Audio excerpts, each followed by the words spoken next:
Donald, nice to see you. Thank you. Congratulations on your wins last night. Yeah, it was a great evening. Always more fun to win, isn't it? It's much better. We've had it both ways. Much better. All right. Republican Party. Who is the leader of the Republican Party today? You're the presumptive nominee, not the nominee yet, and we've got the Speaker of the House, Paul Ryan. So who's the leader? Well, I would say Paul Ryan. I mean, I would really think that. I'm doing very well. I'm leading in every category, and I think I'm going to have a record number of votes. I already have a record number of votes, come to think of it, and millions of votes, more than they had 4 years ago, many millions of votes more, and I think I've set the all-time record for votes gotten by a Republican candidate, but I would say Paul for the time being, and maybe for a long time. Okay. Tomorrow you're going to meet with Paul Ryan and with Reince Priebus. What's the goal? I think just unity, and we'll see how it goes, and I think it'll go well. Paul is a good person. I don't know Paul well, and I think that's part of the meeting. We have to get to know. Don't forget, he knew everybody else because they're governors, they're senators. I am a businessman, and I think we want to get to know each other. I think we want to see if we have the same ideas, because I represent a large group of people with very strong ideas and foundations, and I think we want to see a little bit about that. And hopefully it'll work out. We're going to have a very successful campaign. The polls have been through the roof. In fact, I guess over the last 3 days they've gone up amazingly. I'm now winning in Ohio and winning in a lot of places. So it's been a very interesting week. Can you have unity with Speaker Ryan when you have differences on immigration and entitlements, which are very important topics to the Republican Party and to the rest of the nation? And I think probably he thinks you should probably tone it down a bit on your language. I think you can. I mean, we can always have differences. No matter what you have, you're going to have differences. If you agree on 70%, that's always a lot. But we will have, I'm a strong border person, and so are millions of people, obviously, because that's one of the reasons I'm here.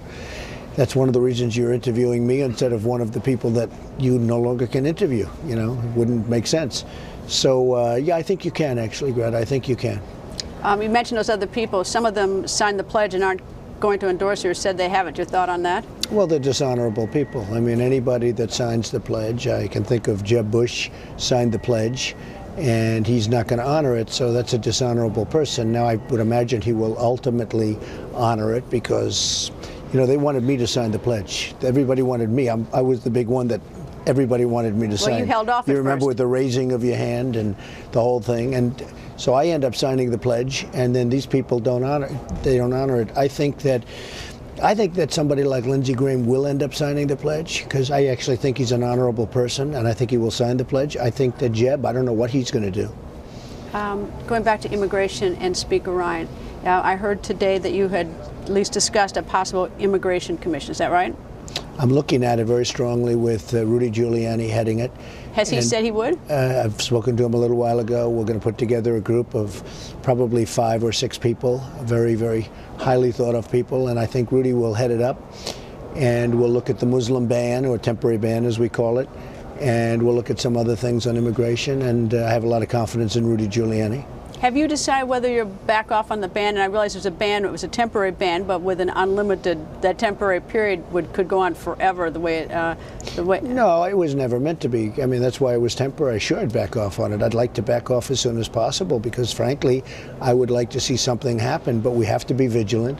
There is a radical Islamic terrorism problem that our president doesn't even want to talk about. All you have to do is take a look at the World Trade Center, take a look at San Bernardino or Paris, what a disaster that was, and so many other locations. Just last night in Germany, look what happened on the train. And it's a big problem. We're going to have to solve the problem. But I think by putting together a commission, a group of people that are highly respected in this field, like Rudy and others, I think that could lead to something pretty good. The ban, the way it's described, even as a temporary ban, would have, for instance, barred Amir Hekmati, the Marine who was over in Iran, held prisoner. He wouldn't be able to come back, and the Muslims who were serving in our military overseas, they wouldn't come back. No, they would all come back. I mean, we have exceptions, and again, it's temporary, and ultimately, it's my aim to have it lifted. Now, right now, there is no ban.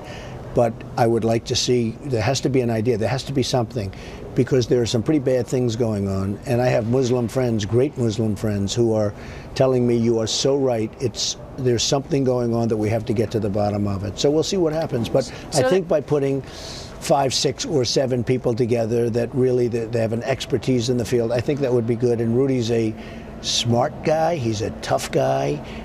He gets it. He understands the problem, and he's willing to talk about the problem.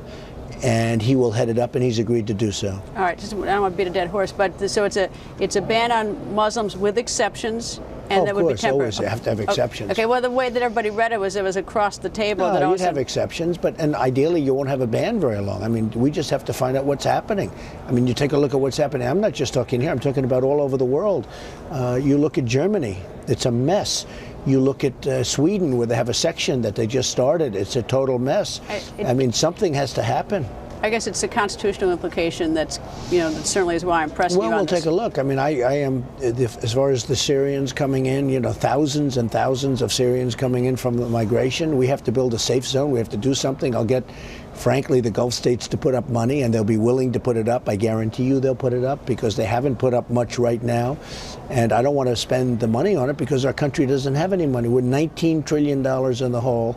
We're going to be $21 trillion very, very soon because of the budgets that were recently passed, the omnibus budget, etc.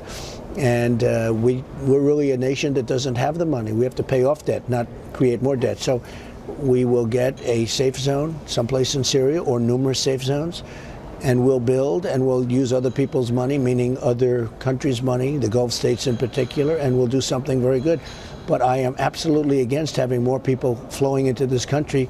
No documentation, no papers, no nothing. Nobody knows where they come from. And this is what Obama's taken them, tens of thousands. Hillary Clinton wants to double and triple the effort. She wants to do it even more so. And we will have problems like you've never seen before if we do that. All right, tax returns. You said that you don't intend to release your tax returns. And back in... No, I didn't say that. Okay. I said I'm being audited. I'm being audited. What about the returns that aren't being audited? The years No, there's a link, but it goes way back. How far back have you been audited? I don't know. I'd have to ask, but quite a long enough that it would matter. And there's a link between that and other things. And as soon as the audit's finished, I'd love to. Link it's just a relatively simple audit. And I'll tell you what's unfair. Every year, for many years, I've been audited. And I have friends that are very rich that don't get audited. They never get audited. I get audited every single year.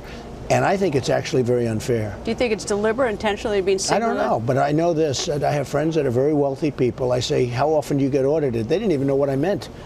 They're never audited. I'm audited every single year.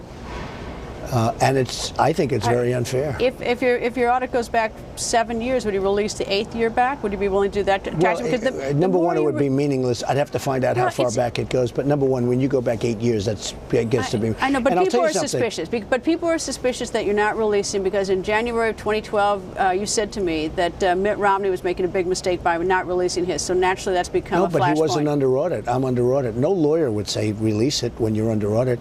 And these are very simple audits. I agree. I'm a lawyer. I wouldn't have someone, but I no, figure if you represented me and I'm under audit and it's a routine I'd tell you audit, not to release. you would I say agree. not release. If I were your lawyer. So the answer is I'll release. Hopefully before the election I'll release, and I'd like to release. By the way, you learn very little from a tax return. I've released my financials, and my financials show tremendous numbers, very little debt, all of that. You don't learn very much from a tax return. Part of the thing to do with releasing, though, is it dispels that argument that there's something going on that you're not doing it. It takes the mystery off it. You don't learn anything from a tax return. You learn very, very little. I mean, I've released highly complex, detailed financials in line with the Federal Elections Commission. We put them in, I think it's 99 pages or close to 100 pages of detail saying what a great company I built. I built a company with very little debt. All of this stuff is certified numbers, very, very little debt, tremendous cash flow, tremendous value, great assets. I mean, that's something, and people go over that and they're very impressed. You learn very little from a tax return. But here's the thing, Greta. When you're under audit, and you just said it as a lawyer, I totally I totally agree. If you were my client and you were under audit, I'd say don't release it. But I just think there's some years outside the audit that might be released at least to get rid of the. First of all, if there are, they're meaningless. Okay, it doesn't matter because they're so far back. But at the right time, I'll release them. I hope to release them. I'd like to release them. But when I'm under audit, I can't do that. All right. Terrible situation in Baghdad today. 3 bombs went off. There are about 100 people killed. Probably be more killed, more die from their injuries within a short time. If you're president today and you get the news, you get awakened, what do you do?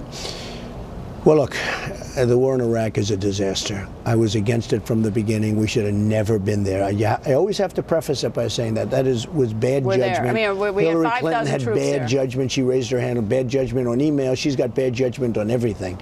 We should have never been there. Okay, now we're there. We have a crooked government. We have a government that's dishonest as hell. The money is being squandered and stolen, and the oil is being stolen, and everything is a mess. And now they have probably ISIS going in and bombing the hell out of the place with these horrible bombs that kill lots of innocent people. It is a hellhole. It's a mess. It's something we should have never been involved in. Now we're involved. What are you going to do? You have to be very tough. You have to be very stringent, but you have a government there that's totally corrupt. You have a bunch of corrupt people in that government, and the whole thing is a shame. All right, that's the problem. What do we do? We've got 5,000 troops there now, and I mean, if you're president, do you do more or do you less? What do you do? You got to get rid watch? of ISIS, what? But when it's not ISIS, it'll be somebody else. I mean, look, we have been over there for so many years. We've spent probably now it's up to $5 trillion in the Middle East. $5 trillion in the Middle East. At some point, we have to get the hell out. You know, with ISIS, you're going to get them, you'll knock them out. There'll be somebody else. It's going to continue to form. It's a mess. And we have to get rid of ISIS. You know, they chop off the heads and they drown the people in cages, and we have to do it. And they blow up people. Probably this was ISIS or ISIS related that took place in Baghdad. But at some point, we have to get back to our country. Our infrastructure is falling apart. Our highways, our roads, our bridges, our tunnels, our airports, they're falling apart. We're like a third world country. $5 trillion. We could have rebuilt our country and had plenty of money left over. Now it's the million-dollar question, maybe even the billion-dollar question. Who will Donald Trump pick to be his running mate? Trump dropped some clues. All right, Vice President. Everyone's. I know that you haven't told anybody who your vice president is. You probably haven't made the decision yourself. You're I actually haven't. You haven't made. Okay, good. Well, how big is the universe? Is it 5 or 6, or is I'd say 5 or 6 or 7, maybe. Okay, let's a few more kids. Any women in that group? Actually, yes. Okay. Last night, Governor Jan Brewer said to me that she thought you ought to look at Governor Mary Fallin, Oklahoma. Is she one of the women? Well, and also Jan. I mean, Jan Brewer has been fantastic. She has been so fantastic, and I won so big, her territory, and we won so big, and she's a fabulous woman, and I agree with you, Governor of Oklahoma, fabulous person. All right, Governor Christie, is he still sort of in there? I don't want to say in there, but he's helping me, and he was an early endorsement and a very enthusiastic one, and he's a friend of mine, and he's a very good guy and a talented guy, and he's helping us a lot. All right, one last question. You told me once before you're looking for someone who has experience in government. Most likely. And I've seen a lot of that, so that hasn't changed. Most likely. I mean, I have one that maybe could fit the role very nicely, that would not be really government related as much, but I do like the concept of we're going to be passing legislation. We're not going to try and do all the executive orders like Obama. He can't get anything passed, so he just keeps signing. No executive orders? But you're not going to do executive orders? Well, we may be forced. We'll see. I mean, it depends on what, but President Obama is signing a lot of executive orders. Nobody ever heard of an executive order before. I mean, I know Bush signed them and other people signed them, but all of a sudden it's like this major event to get things done. It would be nice to go back to the old-fashioned way. It's called passing legislation, having people get together and pass legislation. So I like the idea of somebody helping me with that, somebody very political. All right. The convention, we hear it's going to be spectacular. Different than the other conventions or the same? And what I think it'll be a spectacular convention. We're involved. I'd like to actually bring some entertainment. I mean, you hear a lot of speeches and people start falling asleep after the 19th speech. So if we could bring some great entertainment, we have some incredible country and Western people. I happen to love that, but we have some great country and Western people that want to come in. We have some great entertainers that want to come in. Now, some want to come in, but they can't because they happen to be on the other side of the ledger. You know, it's a little bit tough. But we have some great entertainers that want to come in. Any thought on a keynote? Who would be inspiring to have as a keynote speaker? We actually have some thought as keynote speakers, and I think we're going to have a very good one. But I have to keep this a surprise, Greta. We don't want to. I told you it's a parlor game. We all play guess. I'm trying to get some clues, like the parlor game. And you know, the vice president, whoever that may be, and I think it'll be somebody that'll be very good. Whoever that may be will be announced sometime during the convention. I want to keep it that way. You know, that's the way it's been typically. Keep a little suspense at least, right? Donald, thank you very much. Thank you very much, Greta. Another one of the big names that has been thrown around for Trump's vice president.